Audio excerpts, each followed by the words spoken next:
All right, folks, I started the recordings. That way, you can replay this back. And for other folks who aren't able to join our panel, I put in the chat for everyone to introduce themselves, but I will ask the panelists to introduce out loud, is to tell us who you are and what do you do, and do that as general and big as possible, right? It's not limited just to the labor that you do and your titles or your positions, right? Just let us know a little bit about who you are and what you do. And also, I would love to invite folks who want to be on screen, who can be on screen, to join us too, so that way we can feel like we're in a space, as humanizing as possible, right? Since we're only in this kind of Zoom world right now. But if you're able to join us on screen, be on screen with us, that would be great. Yes, thank you. Thank you so much. All right, so welcome to the clinical panel of this Decolonized Mental Health Conference here. We have, an awesome 5 panelists here on our group that will share a little bit about their practices, kind of what they think about what decolonized mental health is. And I know I heard some great questions for Jacob Palm, and I feel like some of that might be coming into this space of all the folks in here. I want to kind of uplift what Sana said during the opening and welcome. We are on the unceded territory of the Lenape folks, at least for most of us here in New York City. I'm sure other folks might join in and add a little bit of what that means for everyone in the space, right?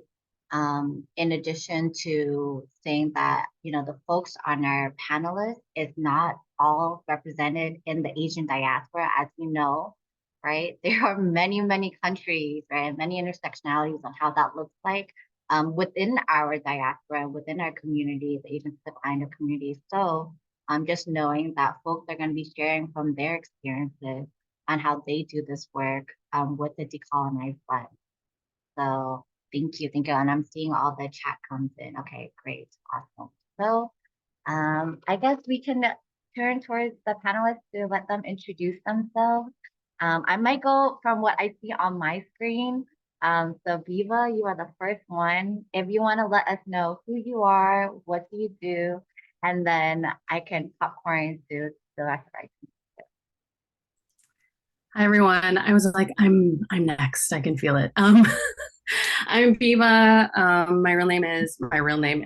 People call me Gabriela, but people call me Biba. My real name is Gabriela. I am a Filipino American licensed mental health counselor. I'm the child of Ernesto and Maria, the sister of Ben, Junie, Michael, and the auntie of many children. I was born in Queens. This is Lenapehoking, but born in Queens, raised in the Hudson Valley, and that's where I'm calling in from. I'm an educator and a connector also. I'm in private practice. It's called Buen Viaje Counseling. It's named after my mother's side of the family for a reason. And I also teach at Hunter College in the Asian American Studies program. I work on mental health programming for their AAPI project. And a lot of the work that I've been doing around decolonization has really been informed by my organizing work with the Education for Liberation Network and the Free Minds, Free People Conference, which is a national network for educators who are trying to do liberation work for Black and Brown communities. So that's a short-ish version from me. Thank you, Biba. And then I'll popcorn over to Keali'i. You want to also share, who are you? What do you do? Hiki no, so aloha mai kākoa pau o e zea Keali'i ukumalu ko inoa no ka lehu ola makakilo a me nā mauna o Mishiliho mai au a me he haku o ponopono a me he psychologist wau. So mahali au o koa me nā poe no ko oko aina no ko hoku mana. So aloha everybody. I'm Keali'i Kauahi. I always like to introduce in our native language just as a way to kind of help decolonize. But pretty much what I said was I'm from the red dirt of Makakilo, which is located on Oahu, Hawaii, as well as the rolling hills of Mission Viejo, Southern California. And I practice Ho'oponopono, which is a Native Hawaiian therapeutic method. And I'm also a doctor of clinical psychology. And I guess the biggest thing about me right now is just I'm a Kanaka or a Native Hawaiian who's doing what he can to give back to his community. And right now I'm fortunate enough to serve the residents of the Lahaina fire. So yeah, I think that's me. So mahalo for having me. Thank you. Thank you. And then I'm going to pass it on to Robin. Same introductions. And for those who are joining in, you can also answer the same question. Who are you and what do you do? Hi, everyone. I'm Robin. I use they, them pronouns. I predominantly identify as a queer biracial person of Taiwanese and white American ancestry. I am a mover, and how that looks in a capitalist society is I'm a dance movement therapist by trade. I'm currently working in a hospital, inpatient psychiatric, recently switched over to peds. So I'm with children 5 to 12, doing group and individual therapy. And how decolonizing practice looks to me right now, or what I do is I've been working with some friends outside of my 9 to 5, doing workshops of creating spaces for folks of marginalized identities to reconnect to their bodies in like a fun and playful way. I just did one with my friend on Monday that was like Halloween themed, and it was really fun. So yeah, if you want to, we're trying to do more of those. So hopefully I will see some of you there someday because it's really fun. Thank you, Robin. And Dan, you're up next. Hi, y'all. Good morning. Really love to be here with you all. I love how Biba started out with like, "Oh, my real name is." I'm like, "Oh wow, we're like already, already getting there." But my name is Daniel Tanh. You can call me Dan, Danny, or Daniel. My Teochew Chinese name is Tang Xianhao. So shout out to all the Kakinangs out there. I'm a licensed clinical social worker, current DSW student as well. Teochew Chinese American son of refugees who escaped Khmer Rouge. Philly native, Brooklyn resident, Chinese takeout kid. So shout out to other Chinese takeout kids out there as well. I have 2 brothers and 2 nieces. I'm a lover of comics, cartoons, community, cuisines. And I have my own private practice where I do therapy, consulting, and coaching. And I also do training and technical assistance right now full time, where I am helping with the pilot of a new youth mental health service model for what the state deems as the most serious issues. Figuring that out. And shout out to the New York Coalition for Asian American Mental Health that really brought many of us together. Big part of that as well. So happy to be here. Thank you, Dan. Thank you for the shout. Tristan, please introduce yourself. Hello, everyone. Ooh, last one to follow all of that. Everyone is so impressive, and I'm glad to be present amongst the other panelists and just everyone in the community. I really consider everyone here colleagues and community. I'm sorry to miss the keynote because it sounds like it was very powerful. Unfortunately, I had to work, so that part is not decolonized yet. So I had to do that. Uh, who am I? I wrote that bio, so if you want to look, please take a look at that. It took me some time to type it up. I really hate kind of sometimes talking about those things. So I'll just talk about what's been mostly prominent for me in my life right now. It's just really being an uncle. I am from New York City, born in the Philippines, but raised in New York, Queens. Biba, are you my cousin by any chance? I don't know, maybe. But yeah, I'm here out in Washington, really helping my sister and my brother-in-law taking care of the nibblings. And the keynote speaker talked about being fulfilled, and that's been so fulfilling for me. And so it's actually really nice to be invited by NICAM and Han here today to kind of share other things and not just be an uncle, even though that's been great. But on the more professional side, I just also started my own private practice. I'm keeping it small just because of this, because I also do have a full-time position at an organization called, or a practice called NICAP, NYC, a friend with psychotherapy. It is a Black-owned, BIPOC-led practice. Yeah, and in a way, I hate calling places home, but there's so much connotation there. But it is close to home as I would say for a professional workspace, right? So thank you all. Thank you, Tristan, and thank you all of the panelists for introducing yourself. I'll do a quick introduction too. My name is Nguyen. My pronouns are she, hers. Keali'i, you're like inspiring me to also speak in Vietnamese. That is also my native tongue, right? So chào các bạn, chào buổi sáng. Who am I? I am, a descendant from Vietnamese folks that have been displaced multiple times through war, right? I was born in the Philippines at a refugee camp, raised in Southern California in Little Saigon, Westminster, and now I am here in New York. A lot of my background, my work is not on the clinical side, even though I have the L on here. I just want to make let folks know. I am an educator at John Jay, and I'm an anti-racist organizer and trainer with the People's Institute and Survival and Beyond, and I bring them into my work and my lens as we talk about decolonization and what that looks like in the mental health space.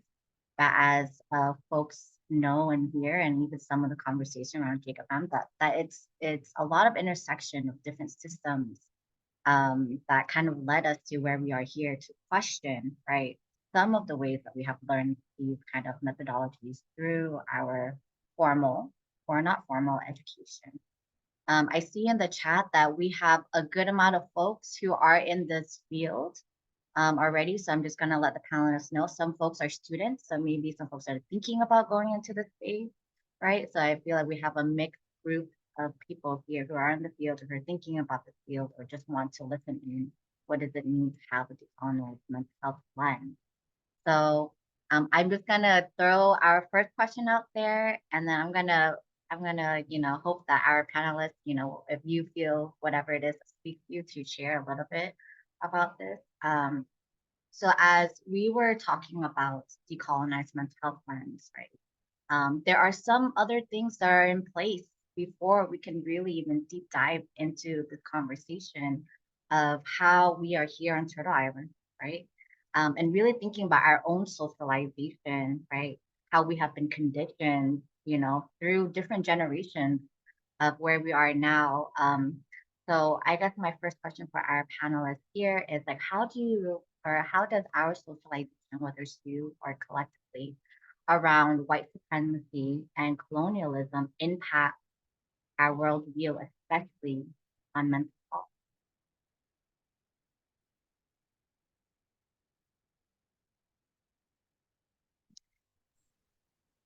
Big questions, big questions. I can go. All right, channeling Biba's being the first energy from earlier. So I mean, socialization, right? It makes me really think about the word normal and the idea of the norm. And so if we think about white supremacy and we think about colonization, we would want to think about the standard of normal, right? We think about a white, able-bodied cis male who is representative of the people who colonized the land that we're on. And so even if we think about what colonialism means, then a lot of it is about subjugation. So subjugation of one group of people by another invading group, a process that's really about violent takeover of land, displacement of people, and insertion of invaders' people onto the land. And so if we think about the historical and current day reasons, it has a lot to do with wealth, whether that's about money, land, resources, power. And so if we recognize all that, we might see that the goal of mental health care, the way that we know it, shaped by white supremacy and colonialism, instead of true liberation and justice, is really to create a group of people who are striving to be that norm, right? That white standard, so that people can be healthy enough to fight over who belongs here, to struggle for resources, and to feel satisfied through owning property. So I think like part of really looking at, colonization and white supremacy is like, how are we matching up to those norms and becoming the invaders in many different ways?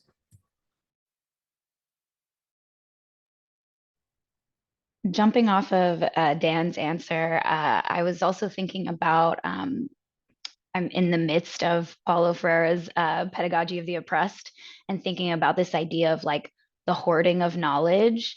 And in the practice, thinking as a mental health practitioner, there's this idea that's perpetuated in our schooling here that's like, we're imparting wisdom upon the patients, the clients, and we're the ones that know, and we're taught from people who know. And it feels so opposite of the truth, which is that everybody has something of value to share from their own experience and their own backgrounds. And so it feels that, yeah, it's definitely related to Dan's answer as well.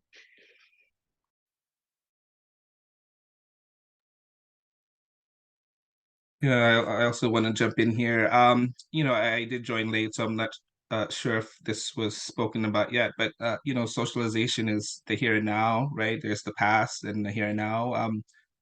And Dan, he brought up this thing where we are experiencing it in such a profound way, right, with Israel and Palestine.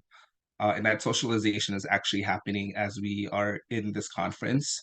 I find myself there, just kind of figure out how to navigate through that myself, and just kind of how others are navigating it, right? And so we are socialized in that way, and just our institutions, right?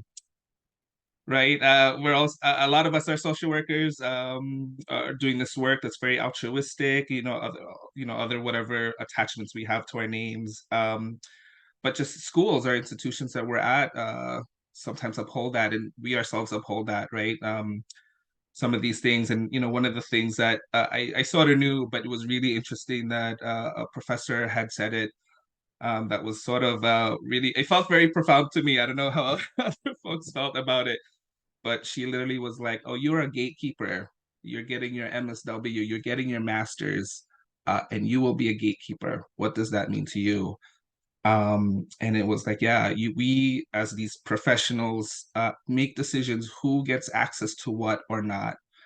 And so, yeah, even now, just we're being constantly socialized, and I think part of it is, maybe I'm jumping a little bit ahead here, but part of the work that I hope we get to do is being aware of it and hopefully unraveling as much as we can.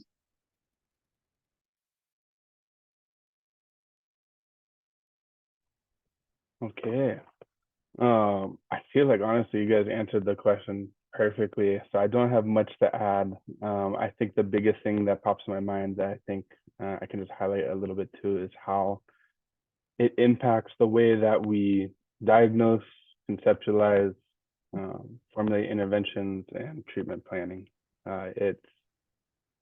We enter a room, and like we've all been saying, kind of the Western comes first. We think, okay, what's their symptoms? Not, okay, should we pule with them first or pray with them first? And how do we open the space? How are they balanced with their aina, their land? How are their relationships in their life, rather than, what's their cognitive distortions, or, what's their maladaptive patterns? And I think that speaks a lot to the way we move, specifically as like clinicians. That is a continual shift, and nobody's perfect at, and it's just all about doing what you can and trusting your gut. In Hawaiian culture, that's what we believe our ancestors guide us through, and finding a way to have that balance. So yeah, mahalo you guys for your answer. Yeah, I think everybody spoke so well about this. I really appreciate people naming like the institutions and right? Like the when I think about this, it's like it's in the air we're breathing, it's the water we're swimming in. So even those of us who are trying to work from a decolonized perspective, we can also be enacting some of the things that we're also working against. And so when I was thinking about this question, I went back to Tema Okun's website book, White Supremacy Culture, and I just linked it, but I was thinking about how, like, both as clinicians, but then also in our work with clients, like, I'm constantly thinking about these characteristics that they talk about, that they've sort of collected in this article, website, book, and some of the characteristics that I was really thinking about that come up in my own life, but also with clients all the time, are these, like the idea of urgency, either or thinking, perfectionism, or there only being one right way, having a fear of conflict, individualism, and progress. This is not all of the characteristics, but when I was reviewing, I was sort of like, oh, I'm constantly talking about this stuff with people, and I'm constantly measuring myself according to these standards. But I'm also like, I just had a conversation with a couple that I work with about like the work that I do in the room. It's so weird. Like this job exists, I get paid to do this, but so much of it is undoing these systems within people, like the way that we have embodied these systems and enact that violence against ourselves, like that disconnection that Dr. Helm was talking about. Like that's why I'm doing this work. And it's just a strange position to be in, to like have a job because of it. So I think those are some of the things that I think about for myself, but then also for the people that I work with, is like constantly measuring ourselves to that norm, those norms that Dan was mentioning earlier.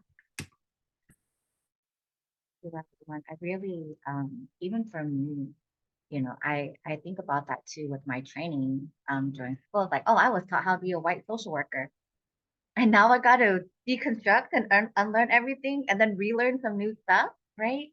And really digging into like these kind of models that were talked in Jacob Holmes, but some of the stuff that Biba brought up, right? The how does white supremacy and white organizational culture really seep into these systems, because it was really built into the DNA of how enslavement, capitalism, colonization happened on Turtle Island and where we're at right now. So in some way that is the norm. So how do we actively, right? I really think about that. How do we actively and be disciplined about really working towards a decolonized lens? Because that is, at least in our work, almost countercultural, right?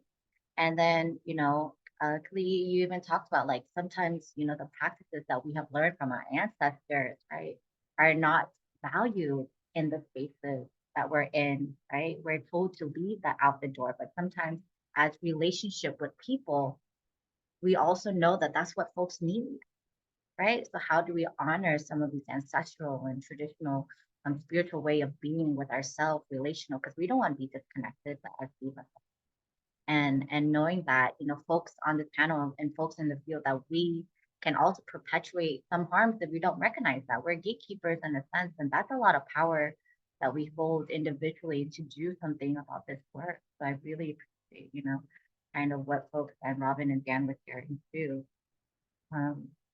Like moving forward and kind of thinking about some of our socialization. I heard some of the history in our introductions, we brought it in, right, in the historical context, and even Tristan being in what's happening, over outside of the U.S., right? And I know that impacts us. I think about the imperialism and the land theft and the war and the genocide that really has led us all here in this space too. That we have been displaced off of our own land to share space together here. And everyone has, unless you identify as Indigenous as part of this space. So thinking about some of the historical context of, whether it's white supremacy, systemic racism, colonization, how whatever angle you want to go at, because we can throw all those big words out there, right? How does that impact the current care of our, Asian Pacific Islander community today, right? What are folks seeing, in the spaces that you work or the communities that you're connected to?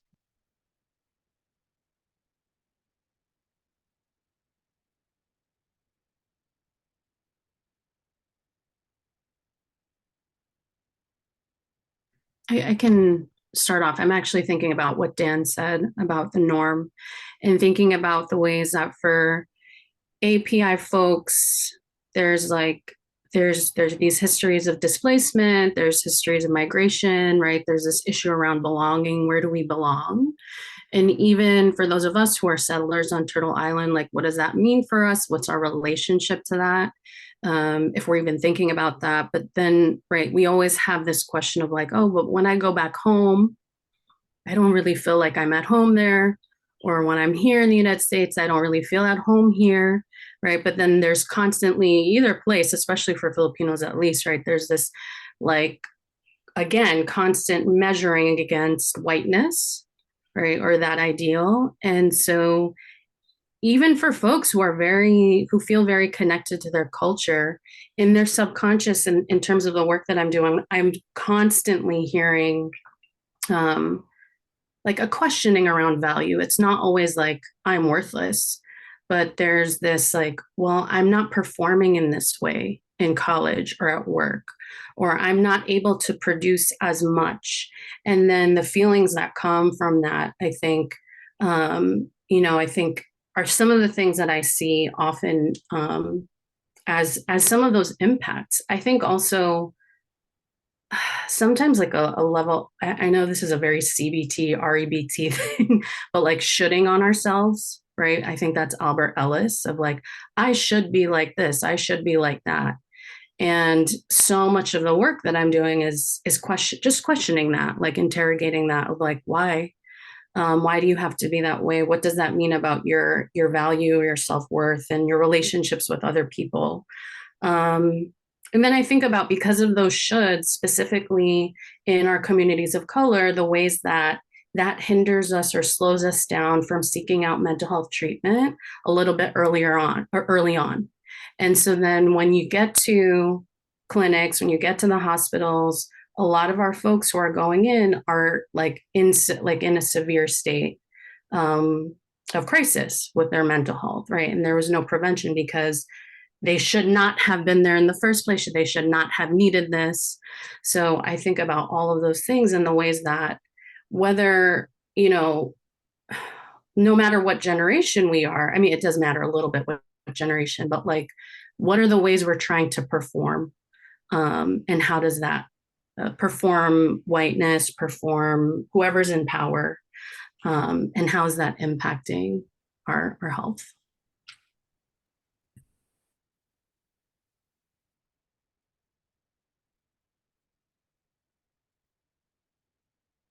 I appreciate Biba, this really focus on the value of ourselves and our communities, and this idea of like home. Is this home? Whose home are we on? And what does that all kind of look like as we try to make sense of all this? And I think then of the value put upon people who look like us historically in the U.S.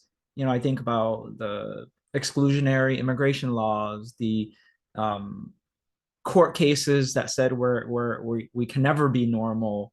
I think about the blame we've experienced as carriers of disease, whether it's the bubonic plague or COVID-19, an exotic carrier of disease, right? And I also think about what are those other myths? Like, oh, we're not in history books. We've never participated in the civil rights movement. We never really showed up until a certain time. And our history is invisibilized, and thus we are invisibilized as well, right? And then at the same time, we're model minorities, so of course there's no issues for any of us. And so I think if we think about what it means to have a fully inclusive mental health care system, typically people will say, oh, there's a lack of access, right? Oh, there's stigma and lack of access. But I think rather it's more so active prevention of access if we think about all these values, right? So if we consider things like colonization and racism as focused on systems of power and control based on the invading group standard, as we talked about earlier, and if we see that controlling the API community through a racist and colonial mentality is what's happening, then the focus on our people as diseased, as foreigners to be blamed or eliminated or kicked out or rendered invisible means that the mental health care system will do the same if they don't intentionally undo the harms of systemic oppression. And so why would we actually have a fully inclusive mental health care system that focuses specifically on our healing if we're meant to be diseased, if we're not supposed to be understood because we don't belong here, if our needs don't matter? And I think that's all really heavy to really sit with.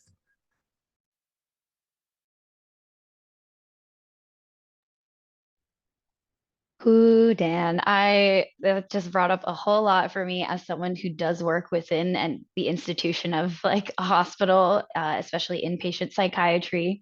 And I think about when I think about historical context, I'm like, where I work is an exact replica, microcosm of what is happening in larger society. And how that looks is I actually don't see a lot of API patients.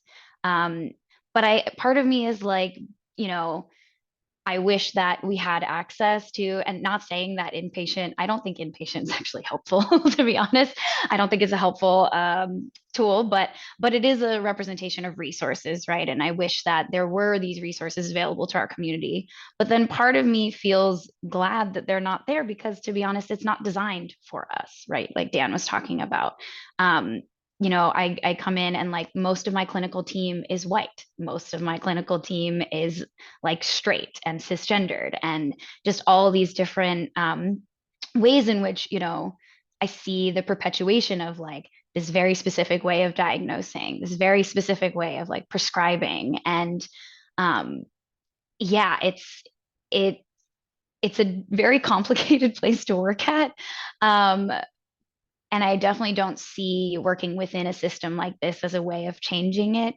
I see my role as like a mitigator of harm or trying to carve out a small, safe enough space for my patients when I work with them. But yeah, it feels like a way in which there's this perpetuation of the erasure of and folks of any marginalized identity, and giving them tools that the tools that are available historically are not even designed for us. It's very frustrating, very frustrating.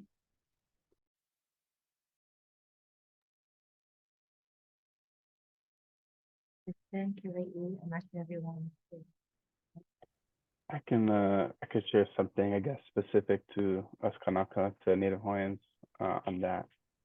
To give a brief kind of mo'olelo or story about our people and our history. We were a kingdom that was recognized by a lot of countries, I think over 60 countries around the world.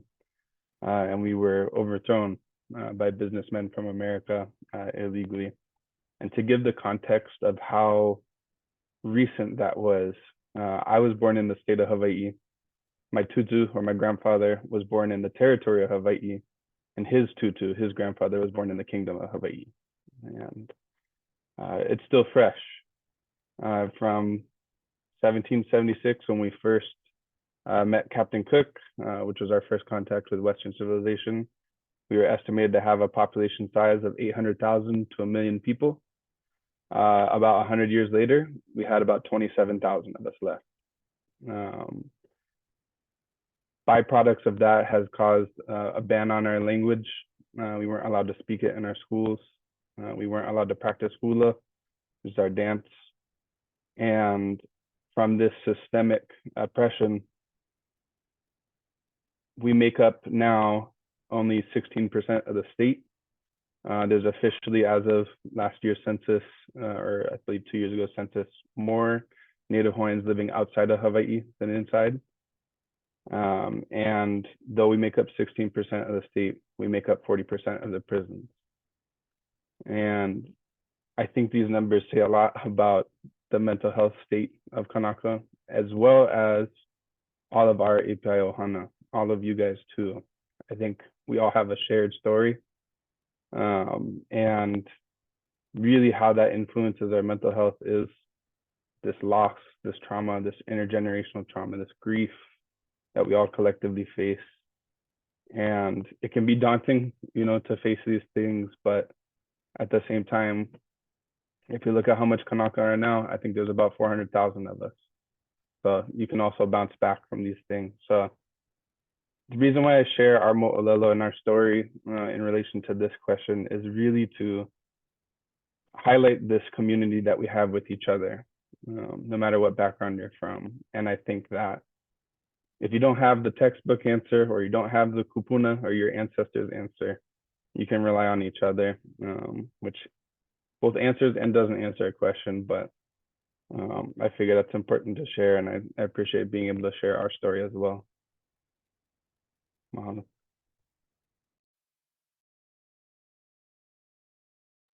Oh, thank you for sharing that story, and everyone here on the panel are sharing their stories, and I love stories, right? They can be so powerful and moving, and just kind of looking at everyone. I mean, I know we're in a decolonization panel, so it's like, oh, we all here have a shared history of being colonized. Unfortunately, whatever that means, and how there's this commonalities that we have, but also differences. And it reminds me of what Dan was saying earlier, right? What does it mean? What is this context that has influenced the mental health? And I love standardization; it makes things easier.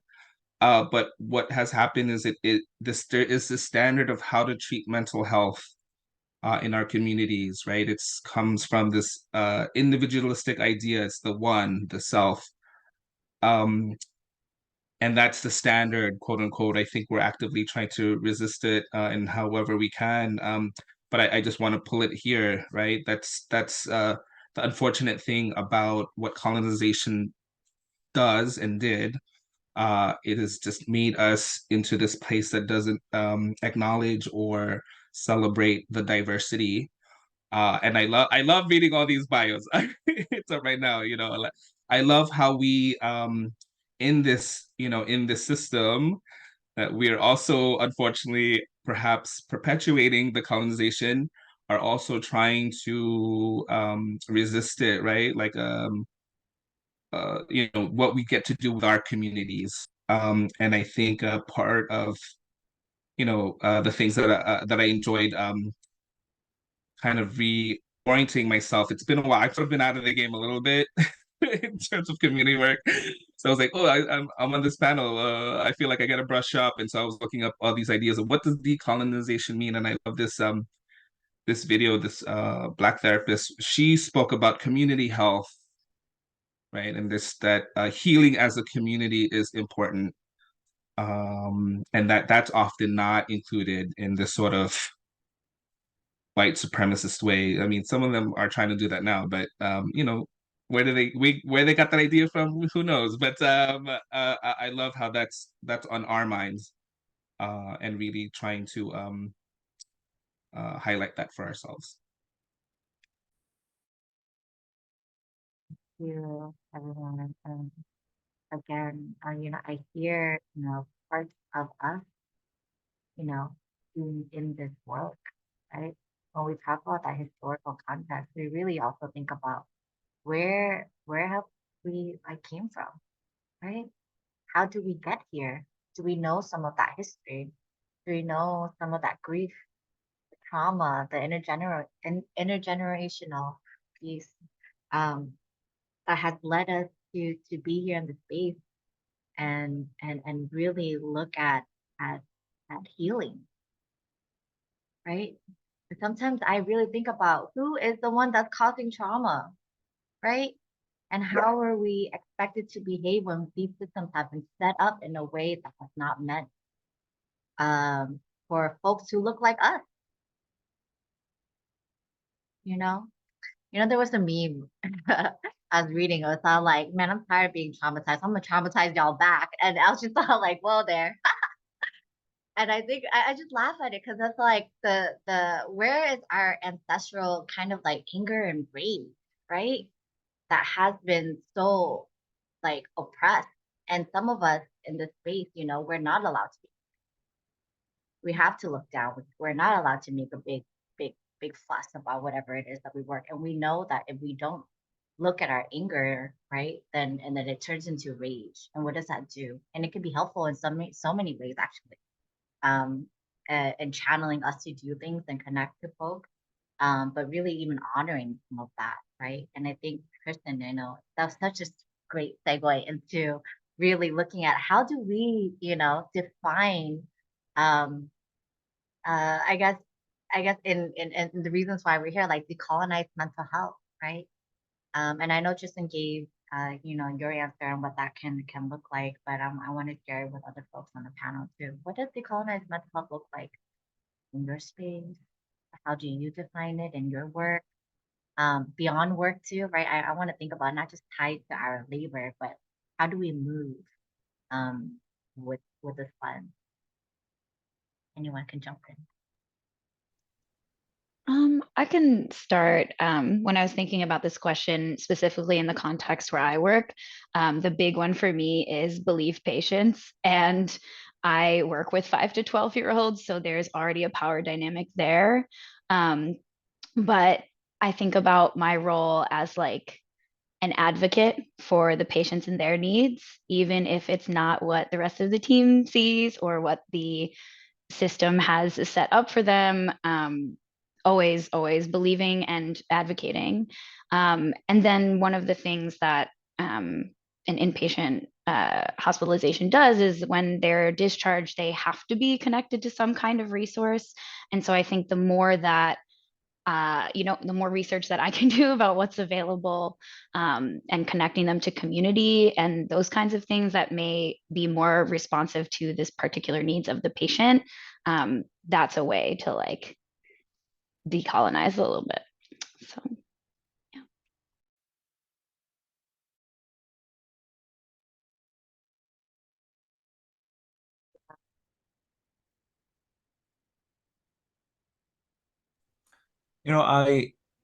I feel like if I want to even answer this question, maybe we need to think about like what does mental health mean? Right? Like I feel like people when you hear the word mental health, it's usually associated with problems, actually, pathology, right? And I think Robin, hearing you talk about the medical model and seeing that the medical model dictates pathology and dysfunction that we individually have, that we hold the problems to our mental well-being, right? Those are the things that we have. We are pathologized. Our problems are pathologized. The problems within society are pathologized, almost as if there's some kind of objective truth to what mental health issues are. And I think if we go to the more quote unquote extreme end of what mental health issues look like, I think about the word disability. And this is one of those things I actually recently learned in my DSW courses. And I'm trying to write a paper for it that's due next week. So it's on my mind. Like disability didn't even become a big thing for the US until World War I. Right? And many American soldiers came back with severe injuries.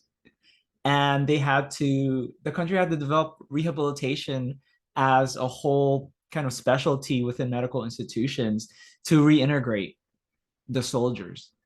And so what really led from then to now is this kind of series of developments that eventually said that it's the state and its proxies, including healthcare providers, insurance companies, who get to decide who deserves care, who's profitable in this care system, and whose wellness and lives are more important.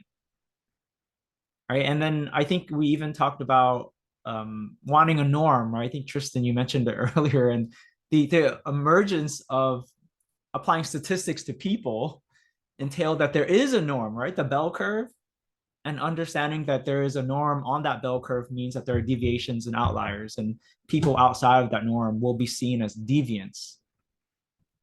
And so to decolonize mental health is actually to change all of that, which is a tall task, right? You know, and we need to understand, okay, cultural factors that drive care, you know, among Chinese families, and saying saving face is really relevant for cross-cultural counseling. Okay, that's important.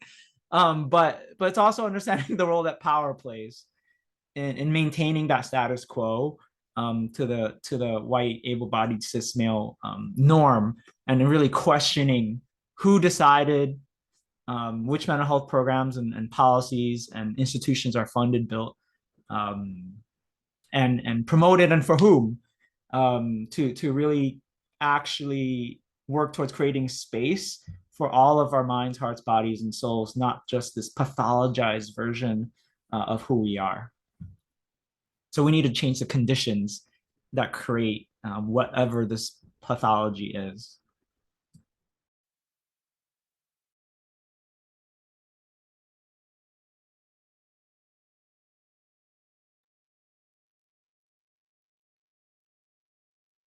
There, Keali'i or Biba, if you wanted to add into, you know, what folks have already shared about decolonizing mental health.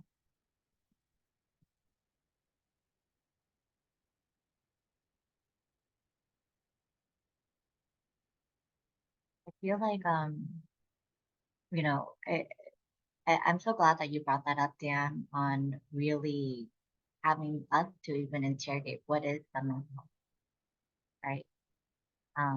And who is, I guess, like through the medical model and the models that we have learned, to look at who's on the deviant side, right? On what is normal and what isn't. And I want to even focus on like some of the practices like Robin shared, right? On what are some of the things that, you know, which you already alluded to, Robin, like what are some of the things that we can do, at least in our individual spaces, right? Or some practices that you would like to share that, you know, is not part of the norm, right? As a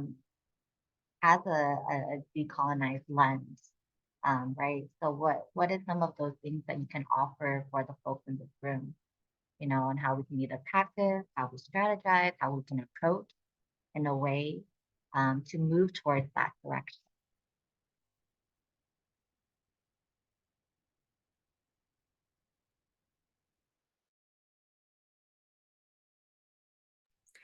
I think I can tie my responses together with this question.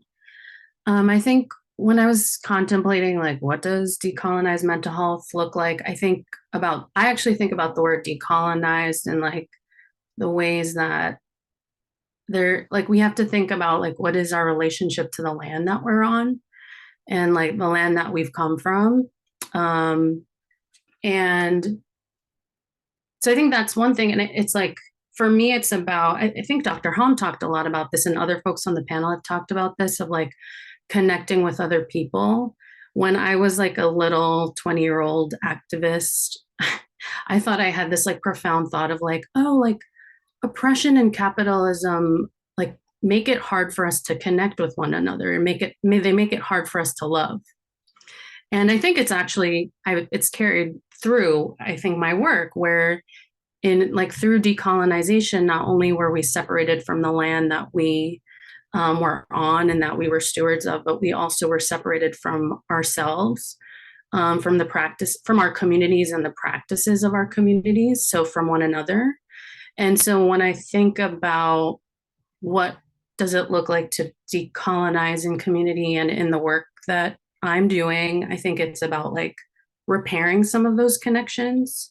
And so, yes, in the room, right, we're doing reparative work the way, sort of like the way Dr. Hom was talking about it, but also I think something that I've been bringing in is like, well, okay, yeah, we have a connection. What are the connections that you have in your community that are supportive?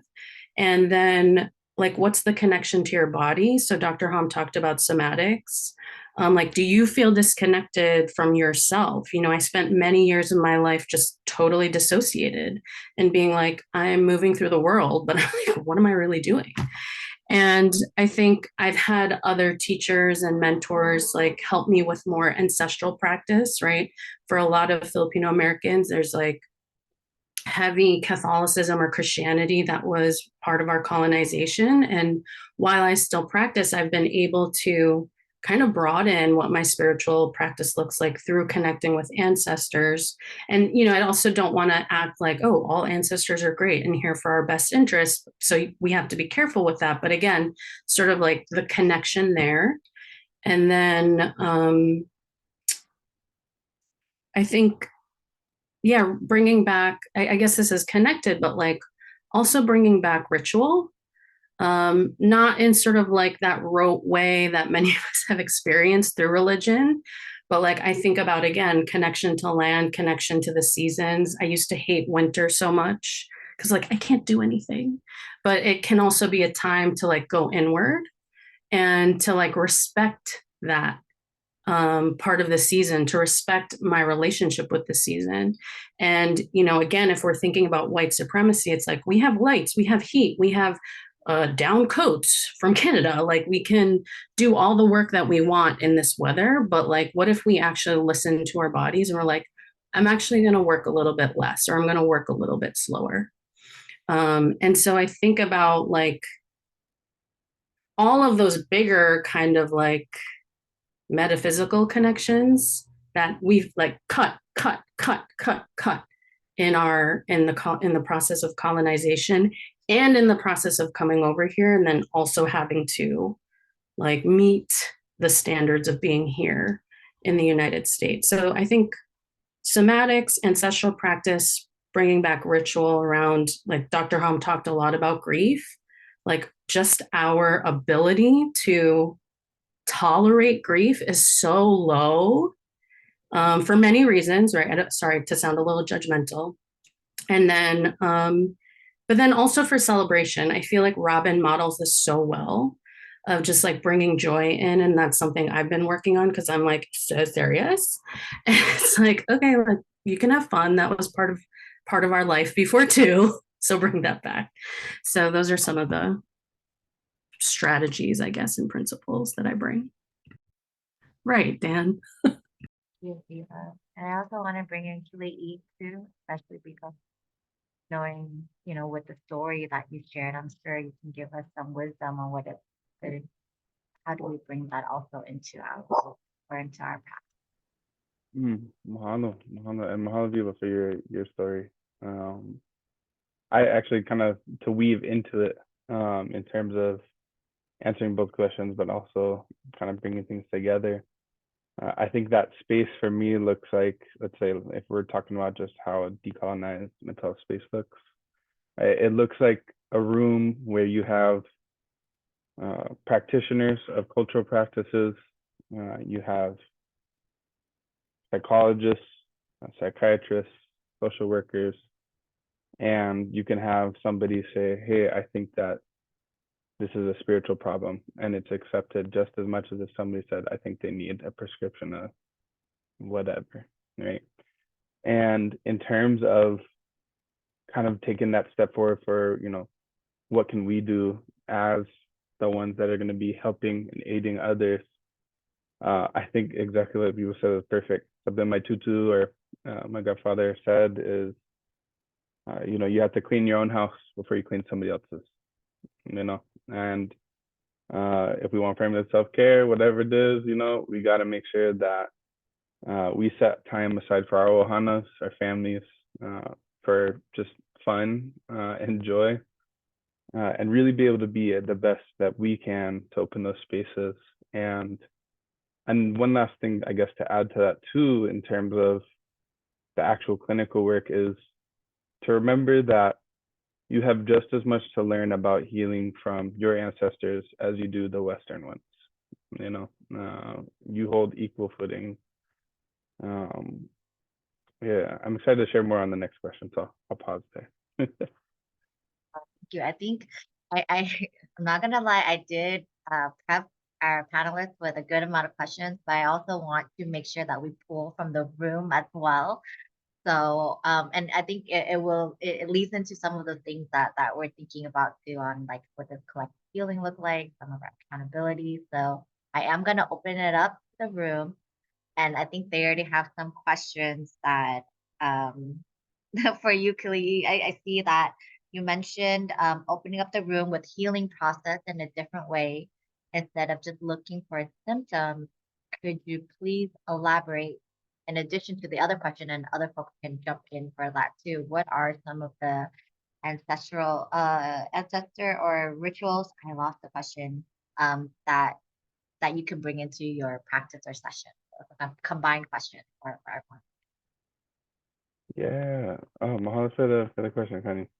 I think that to, I guess, take it a step further, each one of us as clinicians, as healers, or just as people will approach things differently, right? Of course. So I'll speak specifically from the Kanaka lens and how I approach it.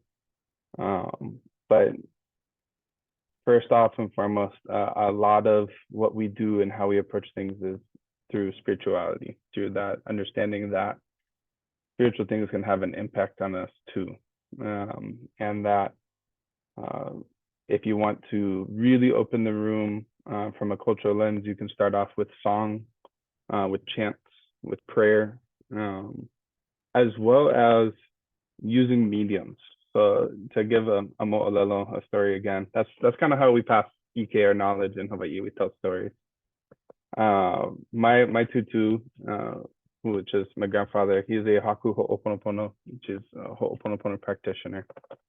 And a lot of things that he would do to help facilitate healing was to approach it through our cultural medium. So a prime example was he had a group of Opio young men who get in some trouble. They were, doing what they can to survive. And what he ended up doing with them is he brought them in and he ran an ukulele workshop where you build ukuleles, and that's all it was from up front.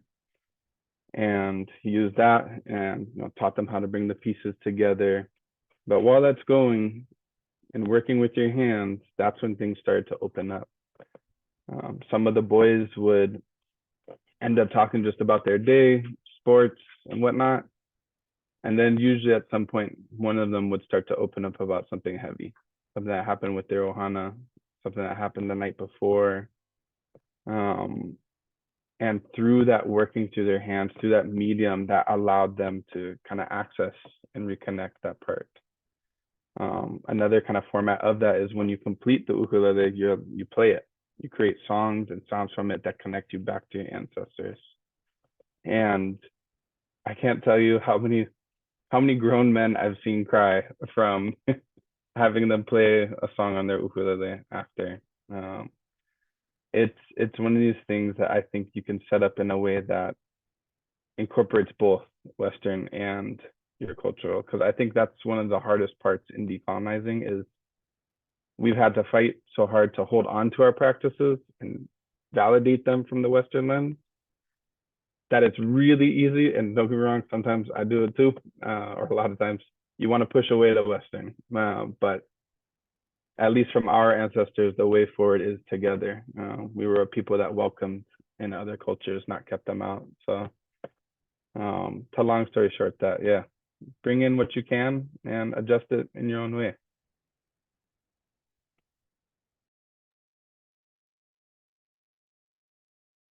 I was like squiggling in my chair because I feel like anytime this idea of, I'm a dance movement therapist by trade, so already like within the field of mental health, it's sort of frowned upon or like minimized a lot because it's a creative medium. And I think that anytime you can incorporate like any medium, right? It's so helpful. And especially with kids and, you know, younger folks, music, dance, drama, and like you don't have to be a creative arts therapist to like hoard that, you know, it's shared wealth for all. Um, and I just think there's so much that can happen in a space when you invite different ways, like tears or laughter or joy. It's such an opening. And so don't be afraid. And I think to like a reminder that like these things have value, right? As much as like the Western perspective can give us some knowledge, these like ancestral practices, but also just creative practices are very valuable in terms of mental health. I just want to just name how like this is filling my heart and soul right now. Hearing the way all these practices can happen. And I'm connecting with what some of the others have said too about grieving at this moment, this idea of, you know, grieving that, you know, colonized healing is the only way many of us know how to heal. And what does it look like for us to grieve the losses of decolonized healing processes and methods, and how do we actually open up to that when, you know, the mental health care system really kind of has this very like verbal language talk based priorities as adults. And I was looking at the website and I was like, wait, this is like a symposium about youth and families. And actually, like everything we just talked about is much applied to working with children, youth, young people.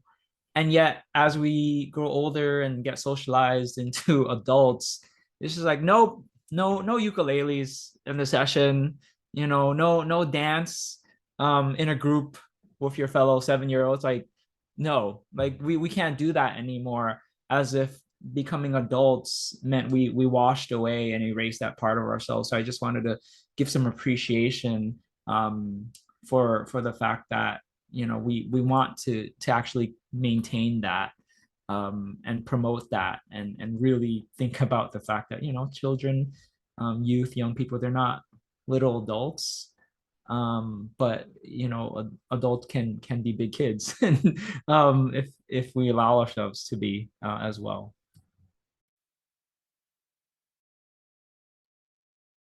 Tristan, did you want to add anything before I move on to the next question? I just want to check in. I do, but I think we can move on. No, Everyone go has for it, said go for it. everything. Everyone has said a lot of beautiful things. Okay. Well, maybe I will add to this then. So yeah, you know, Keali'i really touched on it. Tanh really touched on it. I think some of the stuff that I really try to do is, yeah, look at that shame, right? And part of that idea of you know, the Western versus our, or you know, from where we're from, is, you know, shame shows up in so many ways, but obviously through the process of colonization, it's that's included. But yeah, even that shame of, yeah, I had to acknowledge and say I am a gatekeeper, right? I am a practitioner using these Western ideas in my practice. I love psychodynamic and the self, right? And acknowledging those things, right? And just even, you know, shame and activism work, right? Like we talk about white guilt, also guilt.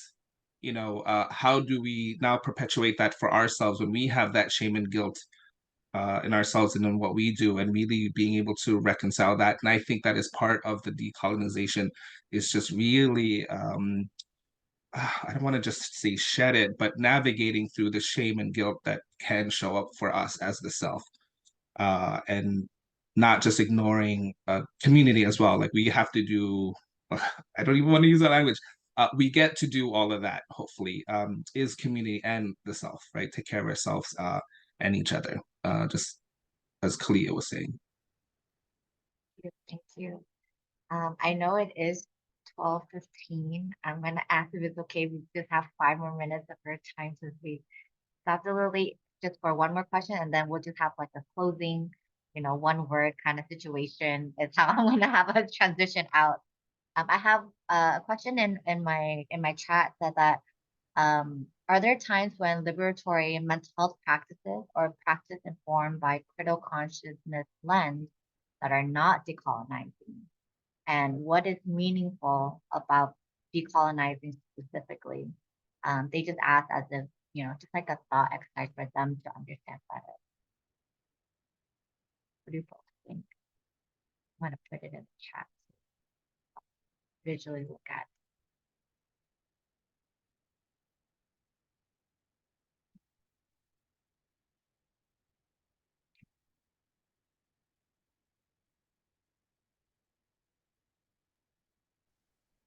Sorry to interrupt, but I actually have to run. I have a hard stop. So, I but it was appreciate it, lovely Robin. spending Maybe time a with all of one-word you. checkout from you then, since you do have to run. I think I have to go with sparkly. I was noticing the sun coming in, and and I have glitter on my face. I don't know if you can see it in in the screen.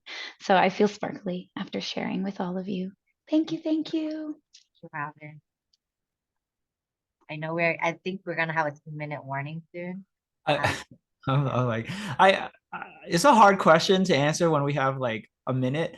But I will just say there's this kind of concept of a wolf in sheep's clothing that I think about with people co-opting ideas about what decolonizing can look like, or what anti-oppression or anti-racism can look like, and really using it for profit, or to say that they're an ally, and then not actually walking the walk, right? I can feel and believe that everyone here who's spoken walks the walk.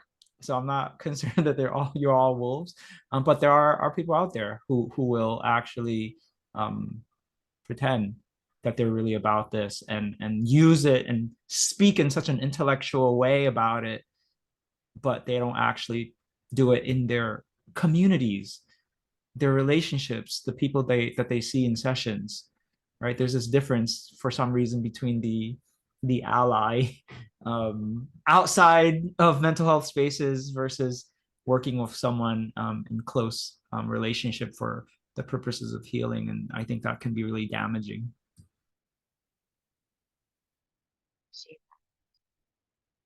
That's not an easy question. I'll say that, even for me to think about it as someone who doesn't do clinical practice, but operate with like anti-racist or anti-oppressive principles. I think about like, how do we do this work where we're sharing our humanity with each other and not weaponizing positional power, or not understanding how we show up that can be harmful, and not recognizing some of the internal work and that we perpetuate it. So it might not even be intentional, I'll say, even if we have all the heady stuff, but on an emotional level, that if we're not connected in that kind of way, or understand some of our history, understand how the systems have impacted us, then yes, we can do some of that harm, even if we have all this language, and how it shows up in our practice. So like doing some of that unlearning or recognizing where it comes from, I think it can be helpful in the practice too. So I do see the time warning coming up, so maybe we can just all do like a checkout, and then if folks in the room want to do a one-word checkout with us, please throw it in the chat. I would love to see that. But whoever wants to kick us off with a one-word checkout. I want to say just one sentence real quick that can answer that and just help everybody, hopefully. But something that helped me through this whole process in my journey was that the knowledge that you are a direct reflection of your ancestors, and that the things that you do, the way that you look, the clothing that you wear, and the mindset that you have is a reflection of them. You should be proud. And if you have that, that's enough. So just wanted to leave that with everybody. Oh my God, I love that. Can you throw that into the chat? I need to read that quote again. I don't write as fast. You have 30 seconds. Other checkouts, Dan, Tristan, Biba. Just want to say someone else said it, gratitude, grateful. You're grateful. Thank you. Just connected. This is really fulfilling to be part of this. Thank you. Biba. Encouraged. Yeah, thank you. I'm also encouraged and feeling super inspirational. I see your hand up, Peggy, but it's gonna kick us out of the room, but feel free to bring your question into the main chat because we're gonna transition over there. And if folks can still join us for the share back, feel free to do